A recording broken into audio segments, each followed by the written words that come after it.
ओह हाय! कैसे हैं आप लोग? हाँ, कुछ नया ट्राई कर रहा हूँ, बताना कैसा है? वैसे ये कहानी the new Avengers versus transformer की है। काफ़ी लंबी कहानी है इसलिए 2 पार्ट में होगा।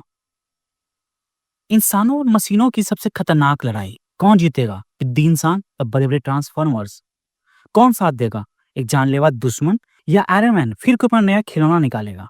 जानने के लिए पूरा वीडियो जरूर देखें और कहानी कैसी लगी हमें कमेंट सेक्शन में जरूर बताएं। कहानी की शुरुआत होती है जिसमें हम देखते हैं कि स्पाइडरमैन, ल्यूक केज, लोगन और कैप्टन अमेरिका लैटवेरिया के जंगल में कुछ ढूंढते रहते हैं। तभी उन्हें सामने अजीब सा बड़ा सा कुछ बना दिखता है और वहीं उनके सामने बहुत से बर्बाद डूमबॉट पड़े रहते हैं। सामने का नजारा देख कैप डायरेक्टर हिल को कॉल कर इसके बारे में बताता है। इस पर हिल उसे बताती है कि उन लोगों को इसी की जांच करने भेजा गया है क्योंकि ऐसी टेक्नोलॉजी अभी तक डॉक्टर डूम के पास भी नहीं है और अगर इसकी वजह से लड़ाई होती है तो ये उन लोगों का काम होगा कि किसी भी हाल में वॉर ना हो और ये किसी दुश्मन के हाथ ना लगे। इतने में केज और लोगन को वहीं एक दरार दिखता है जिसे देख केज वहीं एक जोर का मुक्का मारता है जिससे वो टूट जाता है।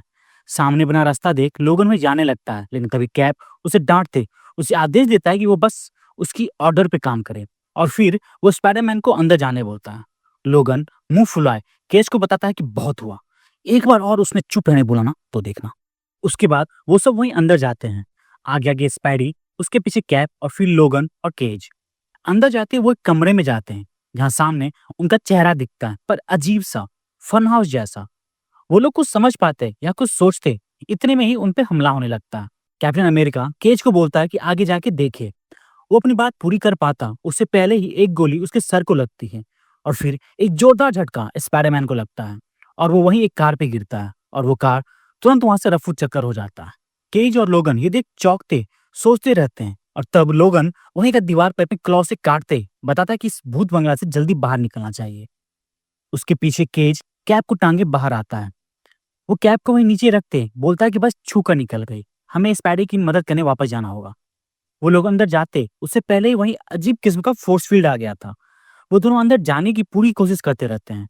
इतने में कैप होश में आते बताता है कि उन लोगों की लापरवाही की वजह से अब पूरी टीम को बुलाना होगा। उसके बाद हम देखते हैं कि कोई उन लोगों को अपने स्क्रीन पे देखते हैं बात करते रहता है कि ये अब हाथ से निकल रहा है। ये सब एक दूसरे के खून के प्यासे बनते जा रहे हैं। तभी भाई दूसरा उसे पूछता है कि ये सब वो अजीब सा जो बना है उसकी वजह से है। इस पर उसे जवाब मिलता है हाँ, और फिर बताता है उससे ऐसी तरंगे निकल रही हैं जिससे इंसान बौखला जाता है।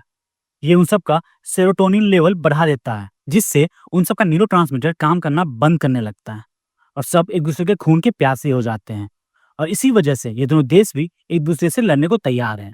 और तभी हम देखते हैं कि ये बातें ट्रांसफॉर्मर के बीच होती रहती है और वहीं ऑप्टिमस प्राइम बताता है कि ये मेगाट्रॉन है, हमेशा वो यही करता है, पूरे ग्रह पे आतंक मचा दो और जब सब एक दूसरे को जान से मार दे तब उस ग्रह को जीवन देने वाला इनर्जॉन खुद में ले लो।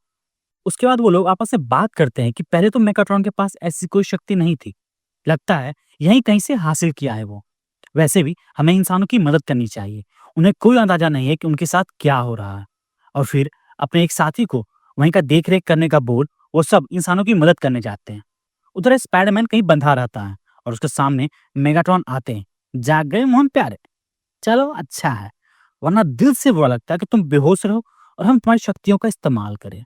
वैसे मैं हूं मेगाट्रॉन, दुनिया का अगला शासक, और हाँ, ज्यादा हीरोई नहीं, यहाँ तुम जैसे हीरोज का पावर काम नहीं करेगा। वैसे बता दे, तुम्हारे दोस्त सब यहाँ से जा चुके हैं और बाहर एक दूसरे के खून के प्यासे होंगे। वो बात ये है ना कि मैंने यहीं कहीं एक ऐसा यंत्र लगाया है जिससे सब पगला से जाते हैं। वैसे तुम्हें कुछ नहीं होगा। वहीं बाहर फैल्कॉन बोले तो सैम विल्सन और मिस मार्वल बोले तो कैरल डनवर्स आते हैं। कैप तुरंत उससे पूछता है कि उन्हें शील्ड ने बता के भेजा है या नहीं और फिर पूछते हैं कि स्टार्क कहाँ है। इसमें फाल्कन बताता है कि उसे पता है और तब मिस मार्वल बताती है कि उसे कुछ काम आ गया था, वो बताया कि वो जल्दी खत्म करके आएगा। तभी केज गुस्से में कैप से पूछती है कि वो लोग अंदर जा रहे हैं या भी नहीं। फैल्कन उसे रोकते, शांत रहो भाई। ये सुनते वुल्वरीन पूरे गुस्से में भाईचारा गया तेल लेने। वो कुछ और बोल पाता तभी कैप का शील्ड तेजी से उसे लगता है और वो वहीं नीचे गिर जाता है। तब कैप उसे समझाते कि उनके पास फालतू बकवास का टाइम नहीं है और फिर बताते कि उनके पास ज्यादा समय नहीं है। वो लोग ऐसे ही आपस में लड़ते रहे तो ये दोनों देश आपस में लड़के सब कुछ बर्बाद कर देंगे। इसीलिए मेरी बात सुनो और बिना सवाल जवाब किए। कैप अपनी बात पूरी कर पाता तभी वहीं बहुत सी गाड़ियां आती हैं और एक ट्रक से आवाज आता है कि भला इसी में होगा कि वो सब वहां से चले जाएं। अपने सामने गाड़ी को ऐसी बातें करते देख लोगन पूरे गुस्से से, ये क्या नया बवासीर है अब, ट्रक कब से बोलने लगे। और तभी वो गाड़ी सब बदलने लगती है और तभी हम देखते हैं क्योंकि मामूली गाड़ी नहीं बल्कि ऑटोबॉट्स रहते हैं, जिसमें Bumblebee, Jazz, Optimus Prime, Ratchet और प्रॉल रहते हैं। और तभी उनका सरदार ऑप्टिमस प्राइम अपने बारे में बताते कि वो ऑप्टिमस प्राइम है, ऑटोबॉट्स का नेता। और फिर वो बताता है कि ये लड़ाई उसकी है जो सदियों से चल रही है, और अगर वो लोग पृथ्वी को सुरक्षित देखना चाहते हैं तो वो सब वहां से तुरंत चले जाएं।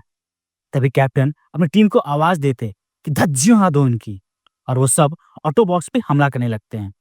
ये देख प्राइम अपने साथी को आदेश देता है कि ध्यान रहे कि किसी की जान ना जाए। एक ऑटोबॉट चिल्लाते रहता है कि वो लोग अपने काबू में नहीं है। इतने में मिस मार्वल उसे एक जोर का मुक्का मारते बताती है कि वो बिल्कुल अपने काबू में है, और फिर उसका स्टीयरिंग घुमाते बताती है कि चूंकि वो क्री वॉरियर है वो खुल के हमला कर सकती है। और तभी वहीं एयरबैग खुलता है और मिस मार्वल वहीं फंस जाती है।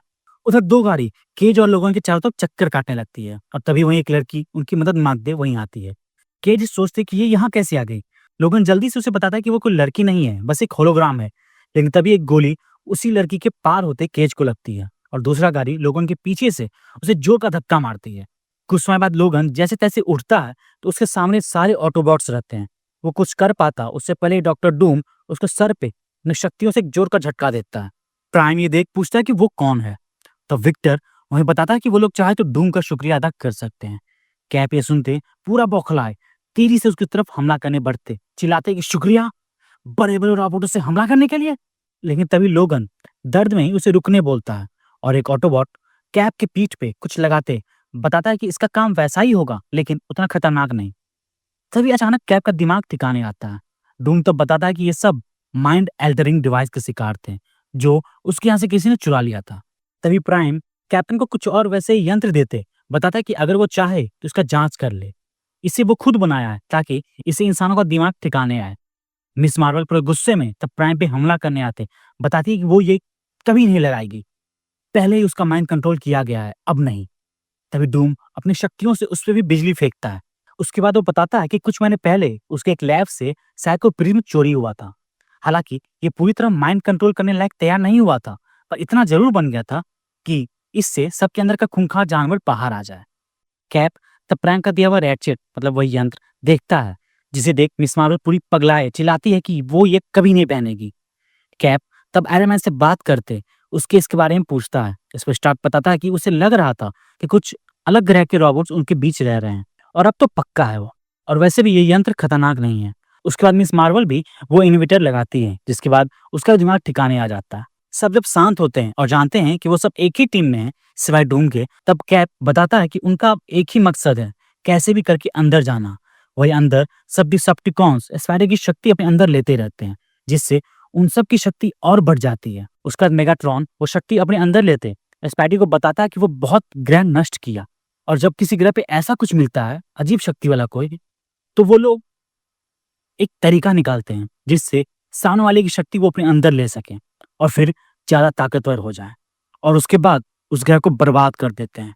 तब तक वह सब डिसेप्टिकॉन्स नई शक्तियों से पूरे तरोताजा हुए रहते हैं और एवेंजर्स को मार इस ग्रह को बर्बाद करने के तैयार रहते हैं। बाहर ऑटोबॉट्स पूरे जोर लगाए रहते हैं कि वो दीवार टूटे, पर उन सब की पूरी ताकत से भी कुछ नहीं होता। उसके बाद वो सब एवेंजर्स की मदद मांगते हैं, और जब एवेंजर्स राजी होते हैं, डॉक्टर डूम बताता है कि वो सैम केरिया जा रहा है बात करने, हो सके तो बात बन जाए। एवेंजर्स और ऑटोबॉट्स मिलकर काम करते ही रहते हैं कि तभी वहीं ऊपर से उन सब पे हमला होने लगता है।